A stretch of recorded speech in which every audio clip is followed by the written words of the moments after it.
Straight to the point. Nakarita may galas tundugang mga hisgutanan karong nga buntaga, ang Supreme Court kagahapon ni pagawas na sa ilang desisyon.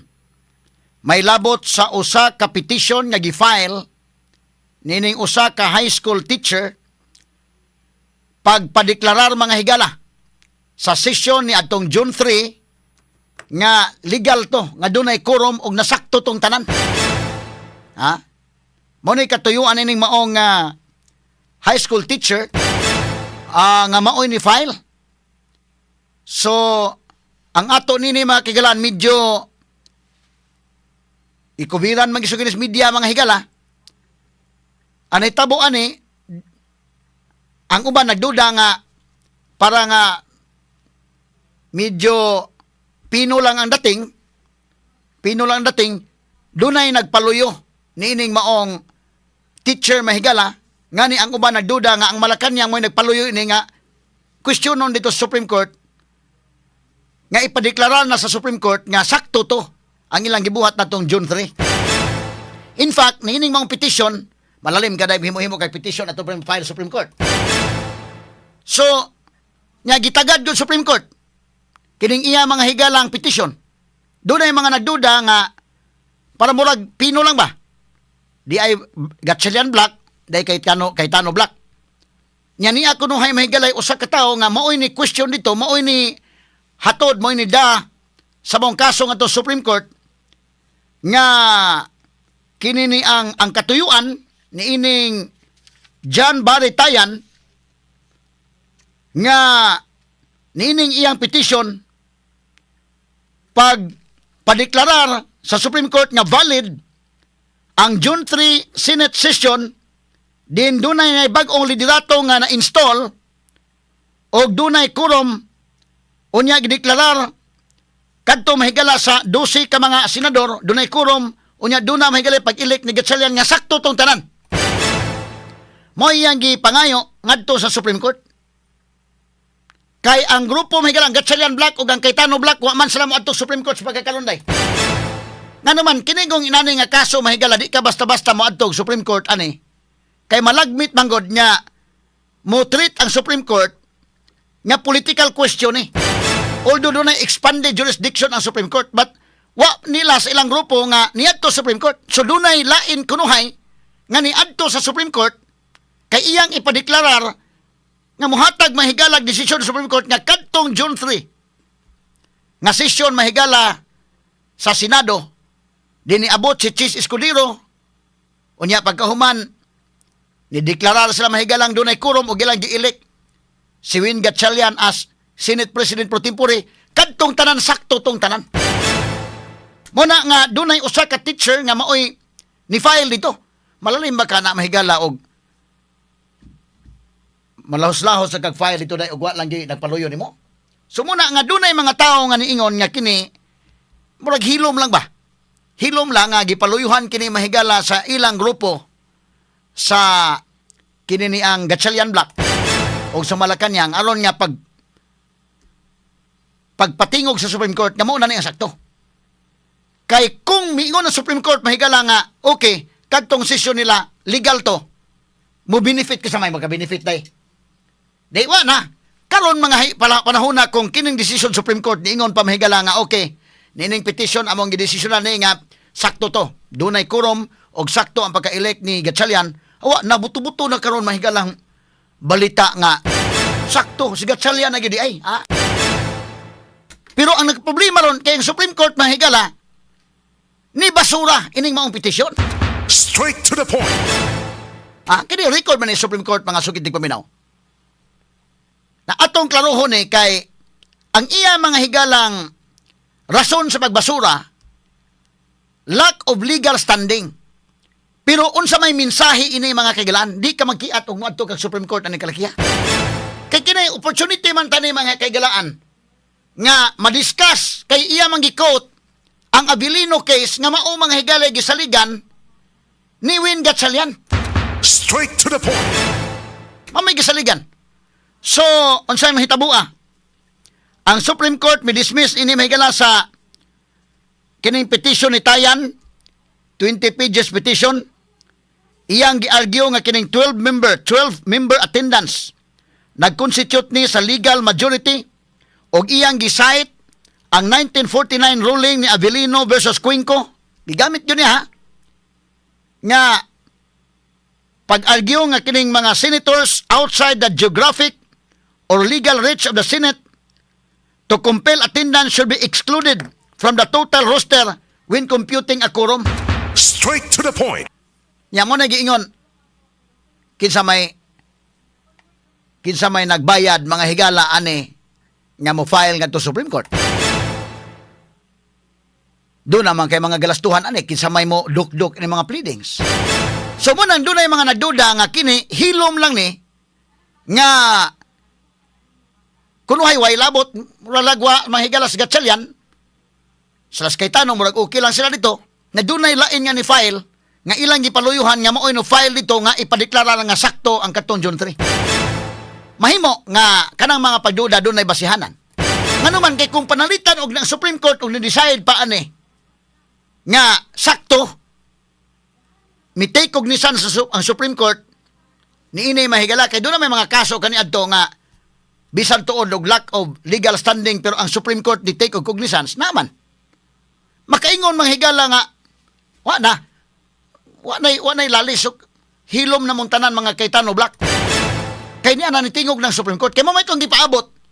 Ang Supreme Court na itong gipaabot nga mo tingog labot ani. Because, sa ako nang gingon, ang duha ka mga parties, ang Cayetano Black o ang Gatchalian Black, pulos dunay legal basis. Although sa ako nang gingon, kung atong i-evaluate, mas bugat ang legal basis ni Cayetano because the arguments of Cayetano mahigala, klaro-klaro lang ha, gi-anchor ka na sa 1987 Constitution. Straight to the point. Samtang kining ang Gatchalian dito sa Avellino case nga 1949 case. Nga ang basis mahigala at that time sa Supreme Court, ang iya bang sandigan at that time, ang 1935 Constitution. Na doon na may dakong kalainan. Ha? Doon na may dakong kalainan. So karon ni agi nag-question, gi-quote yun mahigalang Avellino Doctrine, pero ingon Supreme Court, dismiss. Straight to the point. Tiaw mo na mga sukit ng paminaw. So kini doon ni aside niya lack of legal standing, pero doon ay dakong mensahe ini mga kaigalaan. Kay pwede man nga ang Supreme Court may with all due respect, Supreme Court naman ang nagtingog. With all due respect, doon na may mga kaso kaniadto nga may take cognizance ko ng Supreme Court. Pero kini basura. Basura. Kini mo ta mga higala kung wa ni gibasura sa Supreme Court. Madiscuss sa Supreme Court dai og sakto ba to o di ba? Madiscuss sa Supreme Court ang Avellino Doctrine until now, the 1987 Constitution, because the Avellino Doctrine, the Avellino case was quoted in this petition. Gi-quote ni kining Avellino case. So opportunity na nga madiscuss sa Supreme Court man ingon ta. Maminaw ta sa Supreme Court, ang Supreme Court may dunay final say ani. Pero ang Supreme Court may galan dismiss oy. Gibasura mga higalan sa pa. Wa mga higala mo sulting Supreme Court nga sakto tong ilang gihimo na tong June 3. Straight to the point. Nay, ang iyang press briefer atong pa kita dong ang press briefer nila Supreme Court. Inbank pa gyud ha, inbank atong basahon. Oh. Press briefer. The Supreme Court inbank sa tupa silang tanan justices. During its session today, June 10, 2026, acted on the following. So gahapon June 10. GR number E06540, John Barry Tayan versus Senator Alan Peter Cayetano. Ang gikiyas Cayetano day. Versus Senator Alan Peter Cayetano, Senator Pilar Juliana Pia Cayetano, and Senator Lauren Regina Legarda. Yang gikiha.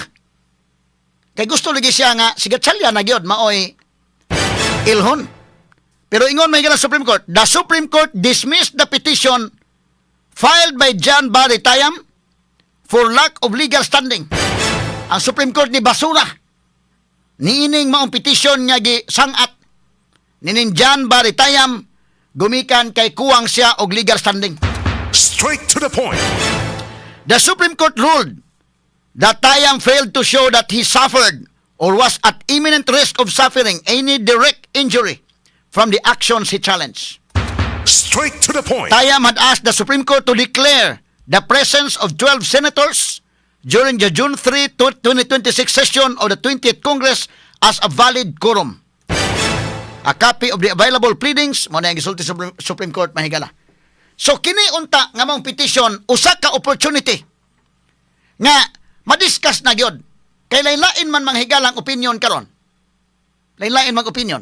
Kay ang opinion sa uban mao lagi kuno kay giibana naman lagog duha para nila ang denominator 22 na lang. Kay wa na nila kwentaha si Bato ug wa na nila kwentaha mahigala si Jinggoy Estrada. So 22 pila man mga higalay one half kay mo kag simple majority quorum unya maka do business mahigala ang Senate. Kana man makahigalan 1/2 plus 1 mo na quorum. So kung ilang denominator 22, ang 1/2 anang 22 is 11 plus 1 12 quorum. Kung imong basihan mahigala ang 22. Pero kung imong denominator mahigala ang 24, pila may katunga as 24? Di 12. Dili pa sa quorum. Plus 1, 13. So manang kinahanglan sa 13 ka mga senators. Simple arithmetic. Pero kini mga tao mahigala na anad nagdinawat o balita, mali-malita ang kwarta. Wa na magkadimao. Gusto na nila mahigala nga diha nang problema dako. Kay ang lalis ko diha asa ang atong denominator 24 ba o 22? Nan ang 1987 Constitution klaro man. Klaro man. Ang katong 1935 Constitution wala man ang gibutang mahigala ng bisag ato i-compare. Kana mahigalang phrase nga of all its members wala na dito sa 1935 Constitution na ana karon sa 1987 Constitution. Muna nga ang atong denominator ang 24. Gusto mo na ipugos mahigala nga ang denominator ang 22 gyud. O ang denominator to 22 di okay. Kanang 12 days kurom. Ikini opportunity sa Supreme Court nga iyang i-discuss. Pero yung Supreme Court dismiss. Basura. Straight to the point. Maulan ni sa Abilino Doctrine. Kanang Abilino Doctrine actually, kung imong basahon mahigala ang Supreme Court, miingon sad nga lack of jurisdiction. Straight to the Pero point. nihatag sa obiter dictum. Niya nang maong kaso. So kini mga kaigsunan, maulagi na, ang simple arithmetic naman niya, gamitan niya mo simple arithmetic, ang pagkwintada elementary, makakwintada sayon kay kwintadahon sa elementary, kanang simple arithmetic niya, imog yung gamitan o calculus nga imong kuano.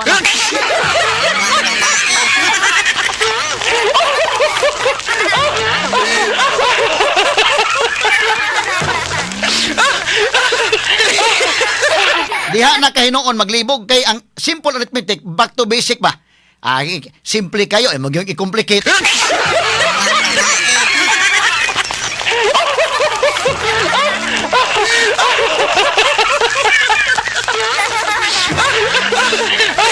Pag ingon mahigala nga of all its members, kana god mga kaigalaan, ang 1987 Constitution na mao'y nag-ingon. Lahi na 1935 Constitution wa na nabata ma-retrieve ba ni mo names katong Article 6 Section 16 Paragraph 1 1987 Constitution. Ang kana sang nga provision sa 1935 Constitution na sa Article 6 gyapon Section 10 sa 1935 Constitution. No kanyo. Mao ni mahigala ang sa Section 16 Paragraph 1 sa 1987 Constitution. Klaro man na. So ang denominator na to karon, ang denominator na to karon 24. Kay 24 man senators of all its respective members. 24 ang denominator. Kaya nga naman, si Senator Bato de la Rosa o si Jinggoy, they are still members of the Senate. Gipriso na Jinggoy mga higala, kaya gipasaka ang plunder, but it does not mean nga dili na siya member sa Senate. Maparihan na ni dilema kaniya ito nga apil sa kwintada. Katos Lacson sa una, nga na, ni Sibat. Hindi ken, Sibat to Lacson. Pag Sibat ni Lacson, apil man sa kwintada yapon.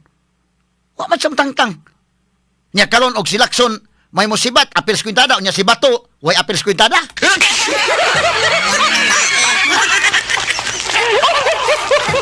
Naon sa ang kalakiha. Bisa pag di ta mo ato sa muday ba sa teknikalidad. Mana kung giingon, Sa diha nga ni-walk out mo, 12 lang nahabilin mo, ingon mo wa nay kurom kay 12. Nya karon sa dihang 11 ra mo niabot si Cheese da 12 na mo, nakurom na nay naunsa.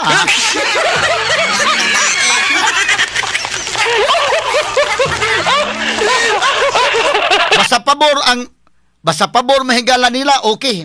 Bahalag magka bali-balion taning konstitusyon basta pabor. Aguroy. Kalisod na mo nas pagkakaron maingon gyud ko mahigala. Sa pagkakaron ang dunay basis si Gatchalian, Abilino Doctrine mahigala, pero dunay basis kay Tano, inyon talang mga kaigalaan nga dunay gyud basis Gatchalian, pero imong tibon-tibangon bugat ang basis ni Cayetano. Si Cayetano gyud mo'y under the Constitution. Mao mahigalay Senate President. Ang Senate President pro tempore si Loren Legarda gyud. Kini mga tawhanan nangilog ra gini mahigala taon. But with due respect ni Gatchalian kay kinis na ato ni mga ato ni tagdon ari man to si bianan kit. Kato mga listeners tako kasabot mo ari na kay Tano to personal na tong interviewon. Si Gatchalian mo ari man nato personal sa to interviewon. Walay personalan ning ako. Kay kini ako bisang magkita mi Gatchalian ako sa sultian under the law. Mao mo gini. But kung makabira na mog usa kay inyo naman gi bira si Joel Villanueva matod pa. Eh, dili mo sugot Joel, ipapriso ba sa ninyo? Once makabira na mag-usa ako sa mingon sa kulis kanginan. Di ko mumislead sa mga tao, ha? Mingon sa ko nga, si Win na gyud ang legitimate nga Senate President. Kadi why, para patas ba lang, no? Pero kita ming Win, klaro kay Win, ako kang giingnan nga dili ikaw, adtong wa pagkakabira. Sa nakabira na ka, ikaw na. Ha? Klaro gyud. Sa matas balaod, pero on morality nga aspeto, ang mga tao may mo decide na. O natarong pa ba na mahigala nga imong guyuron ng tao inday ken kay mura man ka gitiunan na, mura man na mahigala ba og nisugot ka sa kabutang kay gitiunan ka. So wala kay complete freedom sa imong pag-decide. O mo na diha mga sugid di paminaw. So akong balikon sa pagkakaroon mga higala taon. Mo na kini Supreme Court ibasura ang ang petisyon. Opportunity na tani nga ma-discuss. Wa ma-discuss. Kay for lack of legal standing. Atong respetaran ang Supreme Court ana. But akong balikon, opportunity nung tani nga ma-discuss mahigala kay gikot do ng Abilino Doctrine. Moingon sa Supreme Court ay kanang Abilino, adi man to matawag doctrine sa gyud mga sugid ti paminaw kay obiter dictum naman to. Pero gikot man. So ma-discuss og balik sa Supreme Court karon ang Abilino case under now the 1987 Constitution because the Abilino case was decided when our Constitution at the time that was used by the Supreme Court, mga sukid di paminaw, ang basihanan ato ang fundamental law at the time, ang 1935 pa man. 1935 pa man. Wala pa man mahigalang 1987. Nya ang dakong kalainan sa 1987. Mana to dong, no? Tanawan 1935 dong. Section 6, paragraph 10. Para punto por punto lang ang diskusyon ba? Sige.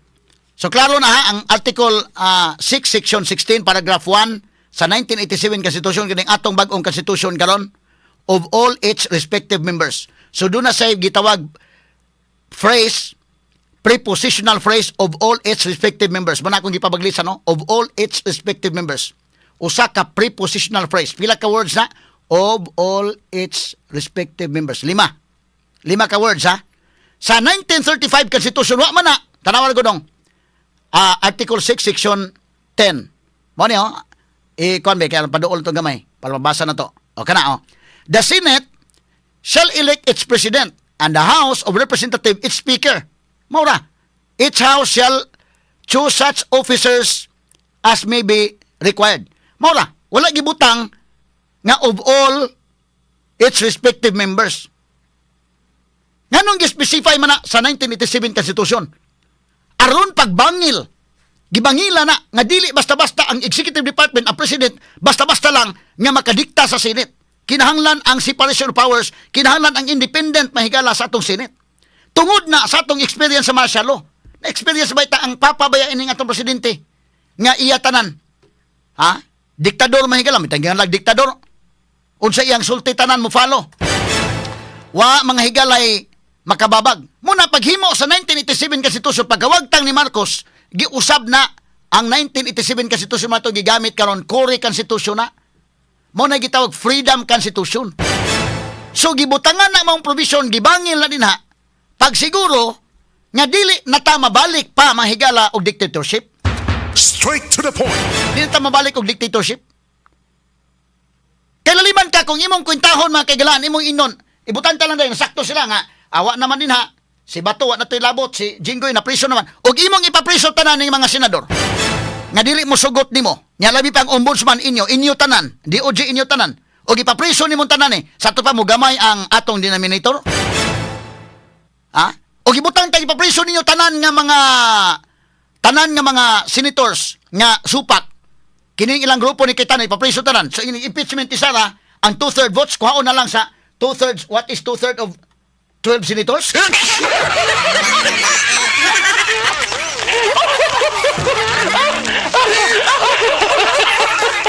Kadako mahigalang bulyaso ng kalakiha. So mo na nga gibangil na gituyo na pila go na ka words. Saro di ka kabasa ana. Of all its respective members. That is a prepositional phrase. Pila ka words na? 5 ka words. Di mo makita na. Kaklaro ana. Kining abogado mahigala nigbasa mga kagilaan. Hasta kama bantayan. Hasta ang period bantayan. Unya kini 5 ka words so amo kabantay. Hinday kin? Bantayan gani bisag kama lang, bisag period lang. Nya kini 5 ka words. Phrase ni. Dili ni word lang nga one word, but phrase. Specifically prepositional phrase of all its respective members. Di ka kakita? Ngano natabunan yung mata o malita?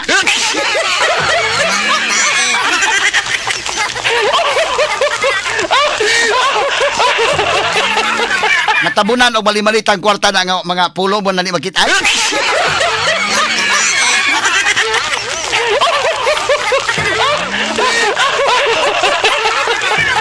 Manas pagkakaroon, prangka-prangka pag-istorya ba? Straight to the point na gini. Karon ang Senate President under the Constitution si Alan Peter Cayetano o ang Senate Pro Tempore Loren Legarda. Mao gina siya. Pero once makabira na si Gatchalian o laing usa, na ako maingon yung ko nga under sa matas balaod si Wayne Gatchalian na. Kay twisi man. Ang ilik og twisi si Cayetano man o si Legarda. Kini ila wag gini mahigalay kwan. Huyang mga higala ang bisis lang mga aron na gyud nga man. Kunuhay na sila ilan ang ipa sultis mga tao nga wa naman Jinggoy, wa naman si Bato. Di senador man gyapon sila. Balik ko na ko ha, si Laila de Lima apil pas kwintada bisag to na priso. Basta magkwintada ka labot na sa election of officers. Lahi ng routine nga sesyon. Si Lacson ni Sibat apil mas kwintada. Wa man matangtang. Muna akong gi-emphasize gahapon sa itong discussion, even during the session atong June 3, when the roll was called, the secretary mentioned the names of Jinggoy Estrada and Bato de la Rosa. Pagtanong at roll call ba day? Apil. Ngano apil man? Because they are still members of the Senate. Sumo ka na mga kaigalaan nga diyan mo masabot pagkakaroon bisan og ang title na ani Cayetano, kang Cayetano na may galangkuan pero di ay laing haod mang higala bida. Huwat lang ta mo og nanay maguyod. Mas pagkakaroon medyo kuan gyud taon. Mo nay nakapait mahigala pero murag ang mga tao nakabasa na unsa na ning kalakiharon. Na unsa na ning atong panggobyerno ron panahon na. Panikamutin lang bitad na nito Joel. Aron maklaro na kuan ba di na ta maglibog ang mga tao bitaw. Once kay ako mismo dai mingon masulti ko sa kangina na karon kay Tano magina sa may nabit na nabutan ng trisi. But once makaguyod mong Joel, itiunan ba kaninyo o inyo ba kang hulga nga bisag unsa pa maagi sa matas balaod si Gatchalian na. Pero asto giunsa pagbiras Joel ang tanaw na pod ang moral ba ang pagkahimo og di ba? Og ang mga tao mo take note ana. Og kasabot pa bata mo ila og unsay sakto unsay dili. Ako ihatag na sa katawhan ang pag decide ang dapita. O kanus ama na ma-manifest ka na mong decision o nasakto o dili adto sa eleksyon. Not just number one. Simply dominant.